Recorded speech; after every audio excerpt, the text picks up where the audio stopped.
Les amis, j'espère que vous allez bien. Là, ça devient sérieux. Joao Félix déclare sa flamme au Barça. Enfin un jeune joueur. Enfin un jeune joueur pisté par le Barça.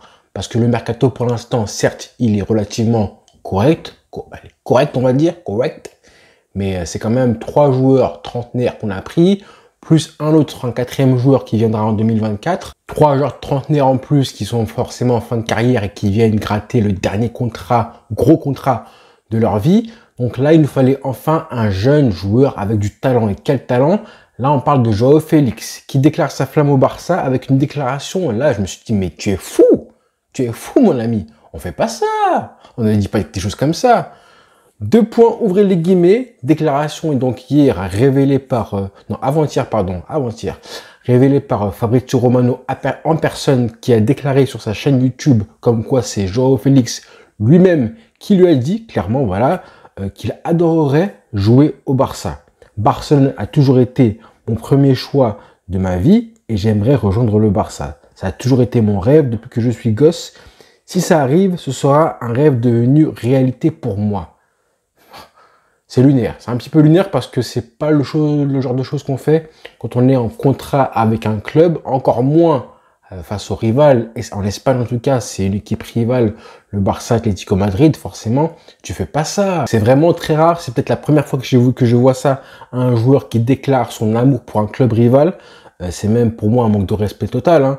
Si un joueur du Barça faisait la même chose et disait donner son amour pour l'Atlético Madrid, moi je le prendrais, mais je dirais, mais va-t'en, dégage plus vite, dégage de mon club, dégage du club!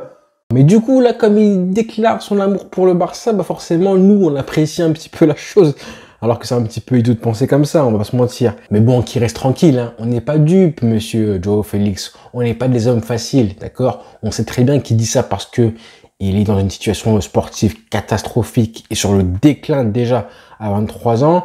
Forcément, là, il a fait un prêt à Chelsea de 6 mois qui n'a pas été concluant. Absolument personne ne veut de lui en Europe et n'a pas bougé le petit doigt pour le recruter. Et on se doute qu'il dit ça là, comme ça, le 18 juillet, à une date précise à peu près à la mi-juillet, parce qu'il sait qu'il reste 5-6 semaines de mercato et que ça laisse le temps au club, au Barça, pour pouvoir travailler vraiment le sujet. C'est fait exprès, c'est très malin de sa part.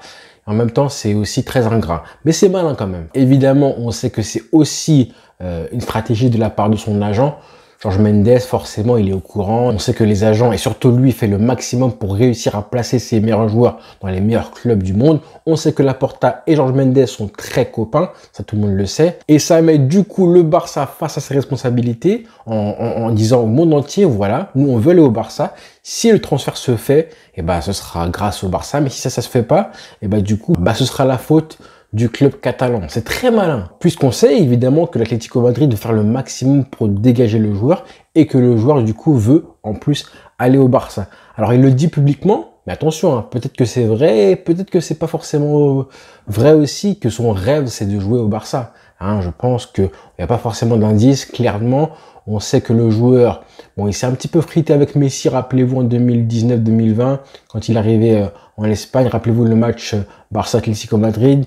Il s'était un petit peu frité avec Suarez et Messi de mémoire en disant, il s'était moqué de Suarez en disant qu'il était moche avec ses dents et tout. Bref, il avait insulté un petit peu Messi en l'appelant Pulga et tout. Rappelez-vous cet épisode-là. Donc en théorie, si tu rêves du Barça, tu sais que la dernière chose à faire, c'est de t'embrouiller avec Suarez et Messi, surtout à l'époque. C'était pas forcément intelligent du tout. Donc je suis pas forcément naïf, moi, dans cette déclaration. On sait qu'il est portugais, donc forcément, il a été influencé, quoi qu'il arrive, par CR7 quand il a grandi. Bon, après, depuis ça, on sait que voilà, ils se sont rabibochés. Il a joué avec Luis Suarez pendant 2 ans à l'Atlético Madrid. Ça s'est très, très bien passé. Les deux étaient complémentaires en plus. Donc, on sait qu'il a, je crois, pas mal d'affinités avec Ansu Fati. De mémoire, on les a vus plusieurs fois se parler pendant les matchs, se lancer de grandes accolades. Donc, apparemment, ça s'est apaisé en tout cas. Donc, le joueur veut absolument se relancer et redorer son image, que ce soit footballistiquement et en termes d'attitude. On sait qu'il a eu pas mal de problèmes, aussi de comportement. On va y revenir évidemment. Là, alors on parle, personne ne veut de lui. On est le 20 juillet et personne ne veut de lui. Déjà, clairement, il a fait le pire choix de carrière, honnêtement, en 2019, quand il a rejoint les Colchoneros, en provenance de Benfica, tu vas aller jouer avec Diego Simeone alors que tu es un bowler, un artiste du football, dans un football défensif où il touche très peu de ballons par match, où il n'était jamais accompagné en plus par ses milieux de terrain ou ses latéraux. C'est les limites, hein. Parfois c'était le seul joueur de l'équipe des Colchoneros à créer un petit peu de danger. On avait vraiment 8 ou 9 émeutiers et le seul joueur offensif, avec évidemment le numéro 9, Morata, Suarez, peu importe, qui créait un petit peu de danger, hein. Et on a vu tellement de matchs où il était complètement esselé. Ça l'obligeait à énormément se dépenser dans les courses, d'essayer de faire la différence avec des dribbles et encore des dribbles, sans oublier évidemment les tâches défensives imposées et même rendues obligatoires par Simeone, qui l'oblige du coup à revenir en défense. Et cerise sur le gâteau, hein, c'est que son coach n'arrêtait pas de le faire sortir en cours de match ou à le mettre sur le banc parce qu'il fallait bétonner une fois que l'Atlético Madrid, du coup, ouvrait le score ou menait au score. Forcément, tu fais sortir ton meilleur joueur de l'équipe. Et c'est pour ça qu'on l'a vu plusieurs fois, des dizaines et des dizaines de fois dégoûté avec le masque. Quand Simeone le sortait du terrain à la 60e minute, forcément, bon, je crois même que plusieurs fois, on l'a vu insulter le coach parce que on a réussi à lire sur ses lèvres. Bref, il a vécu un calvaire dans ce club-là. C'est vraiment l'un des pires mariages qu'on ait vu, hein, entre choix de carrière et joueurs qu'on ait vu depuis au moins 10 ans. Clairement, il en pouvait plus, le pauvre, il en pouvait plus. Et d'ailleurs, en plus, il en a parlé récemment, comme par hasard, hein, une semaine, je crois, après son prêt à Chelsea en janvier dernier, il a dit « J'ai quitté l'Atlético Madrid parce que j'en avais plein la tête. C'était difficile de s'habituer à la façon de jouer du club. » Voilà, il a tout dit, hein, il a tout dit. Tout ce que nous, on voyait à la télévision, lui, il le vivait. Il a vécu ça pendant 3 ans et demi, c'est trop. Et je peux dire même 4 ans, parce que là, les 6 derniers mois avec Chelsea, pareil, c'était pas forcément, c'était un flop aussi. Il a pas mal joué des matchs importants, dont Ligue des Champions, mais là, Pochettino est arrivé, ne l'a pas conservé. Et je pense qu'il est malheureux. Chelsea, c'est pas un club qui jouait bien au football, malgré le recrutement XXL qu'ils avaient.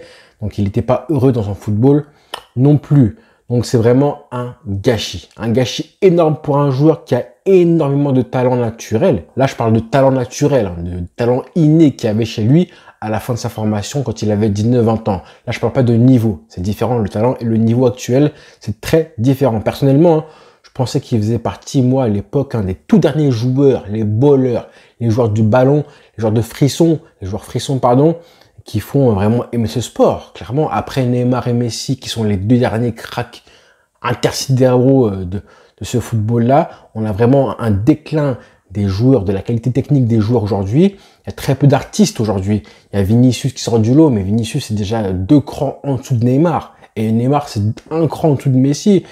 Donc un mec comme Vinicius qui est pour moi à 2 crans. Moi, je comptais plus sur des mecs comme Vinicius et comme Joao Félix, entre autres, pour être les derniers héritiers du football champagne technique et un petit peu frisson qu'on aime, même si c'est des joueurs beaucoup moins forts que ceux d'avant.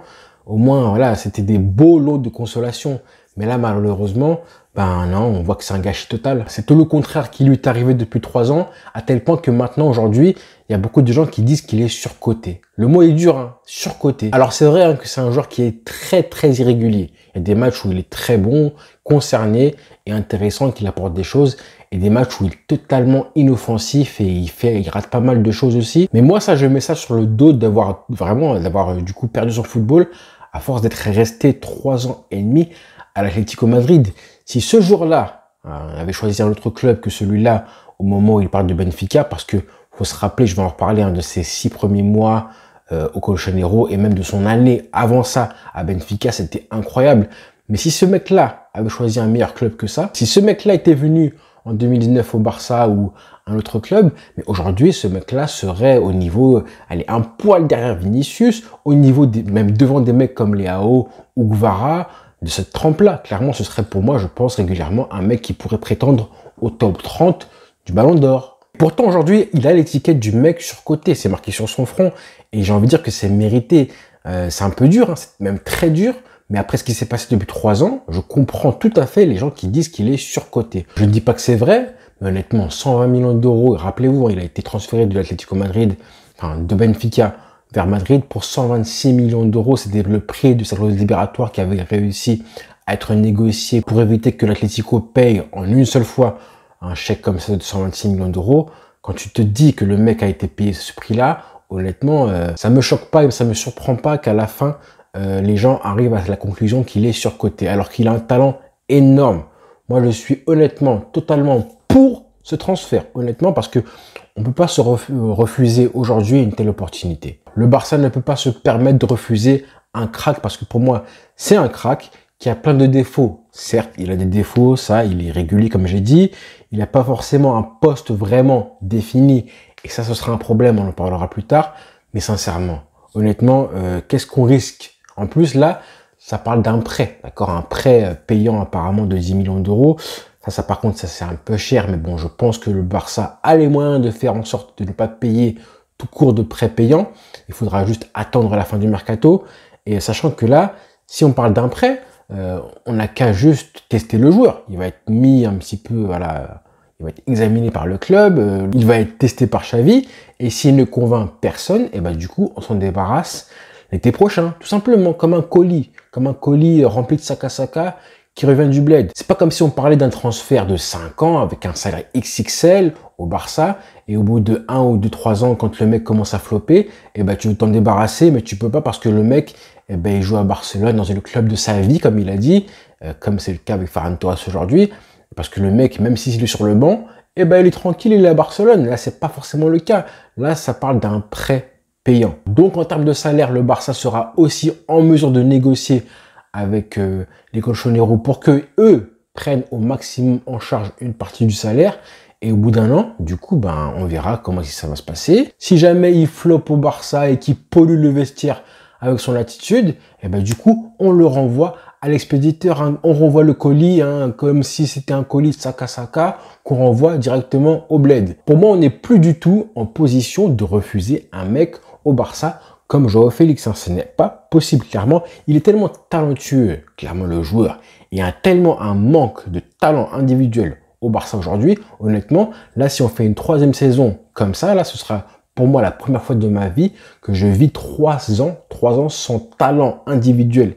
Un crack, vraiment un crack en attaque au Barça. Hein. J'ai jamais vécu ça, moi, personnellement. J'ai vu des Rivaldo, des Messi, des Ronaldinho, des Neymar. J'ai tout vu. Là, ça fait depuis 2 ans qu'on n'en a plus du tout avec le départ de Messi.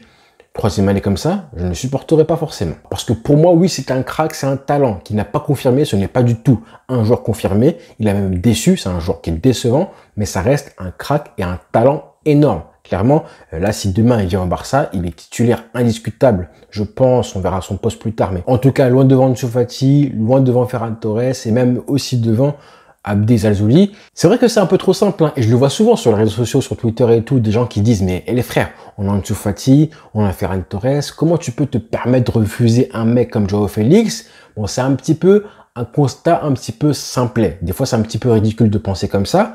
Mais là, honnêtement, oui, je vous autorise à le faire. Honnêtement, là, c'est pas ridicule, hein, c'est vrai. Je vous autorise à faire ce constat tout brut, clairement. Bah ouais, logique, parce que il y a un monde d'écart, en fait. Hein. Ça fait 2 ans qu'on cherche les joueurs qui pourront combler, du coup, sans réussir forcément à le faire complètement, le départ de Messi. On peut pas se permettre de refuser un mec comme ça. Et encore 2 ans, je suis gentil, hein. 2 ans, je suis très gentil. Rappelez-vous que ce mec est arrivé, du coup, à Madrid pour remplacer Griezmann qui venait, du coup, au Barça. Déjà là, à l'époque, hein, il y avait anguille sous roche. Hein, le Barça achète Griezmann en faisant sauter sa clause libératoire de 120 millions d'euros. Et l'Atlético Madrid recrute Joao Félix pour 126 millions d'euros. Bon, déjà ça, à l'époque, hein, c'était les bêtises de Bartomeu, certes. Mais quand même, rappelez-vous de sa saison, comme je disais, à Benfica, avant qu'il vienne du coup à Madrid. Et le buzz qu'il y avait autour de lui, il avait 19 ans à l'époque.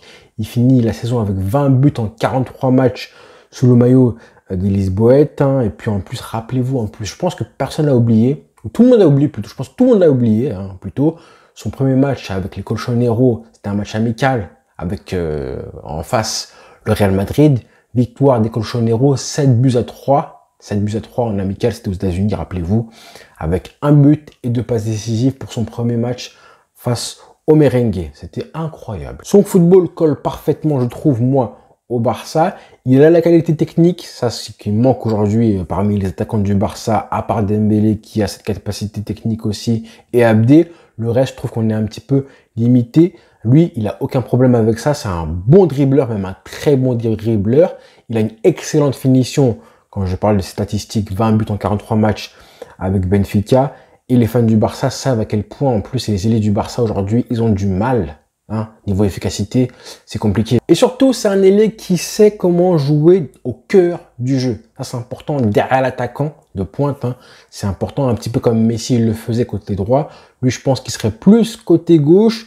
Un ailier qui rentre dans l'axe et donc qui pourrait laisser le couloir gauche à un mec comme Alejandro Balde pour qu'il fasse les différences. Là, ça m'intéresse, moi, de voir des joueurs comme ça qui seraient complémentaires, non seulement avec le latéral droit, latéral gauche, pardon, mais aussi avec un attaquant de pointe. Contrairement à Abdé et Zalzouli, par exemple, qui lui est plus un attaquant, un ailier qui colle la ligne, alors que j'en parle même pas des mecs comme Ansu Fati et Ferran Torres qui ont essayé d'être assez proches du combiné avec Lewandowski, ça n'a pas été une réussite, loin de là. C'est vrai que la grosse difficulté de Xavi, ça va être de trouver son poste et sa fonction surtout idéale. Parce que dans un 4-3-3 à gauche, c'est possible. Et du coup, ça lui permettrait d'un petit peu moins défendre comme il le fait là avec les Colchoneros. C'est comme ça qu'il joue avec le Portugal d'ailleurs, titulaire à la place de Leao. Que ce soit, on l'a vu à la Coupe du Monde, il était titulaire sur l'aile gauche devant Leao. Et aussi, on pourrait le faire jouer du coup, comme je disais, dans le système actuel du Barça que le Xavi a utilisé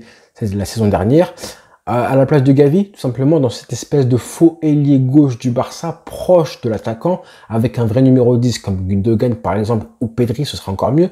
Là, c'est intéressant, parce que mine de rien, il serait quand même aussi amené à défendre un peu plus, mais il l'a fait très bien avec les Colchoneros, beaucoup moins, vous inquiétez pas, ce sera jamais du football de terroriste, comme le Cholismo qu'il a vécu pendant 3 ans et demi, même si je sais qu'il y en a beaucoup qui aiment le comparer avec le football de Xavi qu'on a eu pas mal de fois malheureusement cette saison. Mais attention, les 3 ans et demi qu'il a vécu avec Simeone, ça lui a permis aussi d'acquérir cette espèce de discipline, de rigueur défensive, de revenir, de faire les efforts aussi défensifs pour se mettre au service du collectif. Donc c'est pas que du négatif, même si je pense que maintenant, pour que son football s'exprime le mieux possible, il faut qu'il joue vraiment proche du numéro 9 et qu'il conserve un peu plus son énergie pour le travail offensif et la créativité. Encore un joueur créatif et ça me fait plaisir. Donc le premier problème entre guillemets, c'est trouver un poste, une fonction à Joao Félix. Et le deuxième, c'est évidemment son attitude.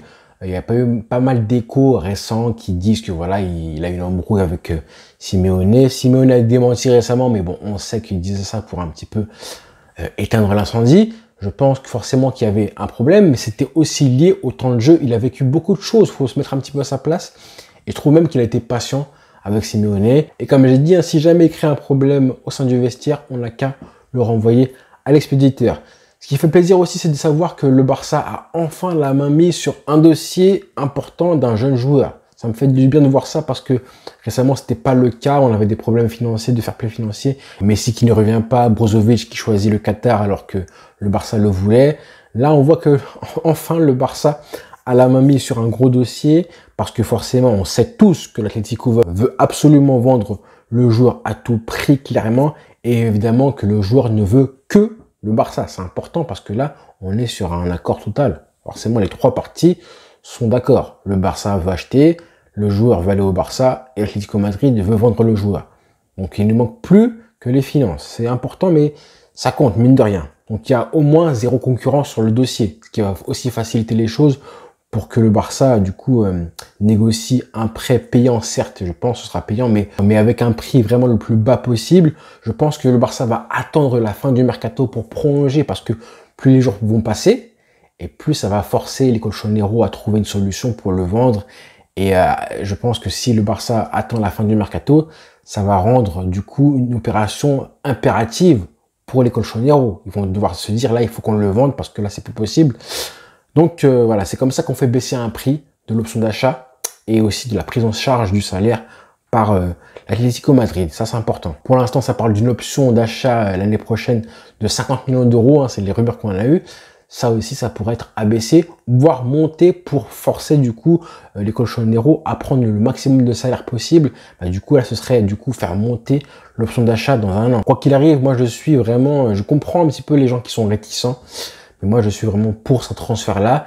Dites-moi un petit peu vous ce que vous en pensez. Si vous êtes plutôt contre ou plutôt pour comme moi, dans les commentaires, dites-le moi. Je lirai et soyez un petit peu précis dans les commentaires. Et dites-moi pourquoi aussi. Il faut justifier, comme à l'école, comme au lycée, encore. Vous donnez votre réponse et après, vous justifiez pourquoi. Ne venez pas m'attaquer en me disant « Charles, tu dis n'importe quoi ». Dites-moi, je dis n'importe quoi, d'accord, mais dites-moi pourquoi aussi je dis n'importe quoi. Ça m'intéresse plus, ça. J'espère que j'ai été assez précis, que je vous ai convaincu. Hein. J'ai été quand même assez dithyrambique envers Félix, voilà, sa complémentarité avec Baldé, Lewandowski, le fait qu'il joue à un poste comme ça, hybride, électron libre, il faut lui laisser beaucoup de liberté à ce mec-là. Hein. Attention, parce que je pense qu'un joueur comme ça, qui se balade partout, contrairement à Dembélé qui colle la ligne, il faut avoir un espèce de déséquilibre. Vous voyez ce que je veux dire? Dembélé qui colle la ligne, Baldé qui fait la même chose mais qui est défenseur, Joao Félix qui est proche de l'attaquant mais qui rentre assez souvent. Là, on est sur un truc intéressant. C'est le football, c'est le Barça. La différence amène la complémentarité. Et ouais, c'est comme ça. Allez, les frères. Bonne journée à tous. Ciao.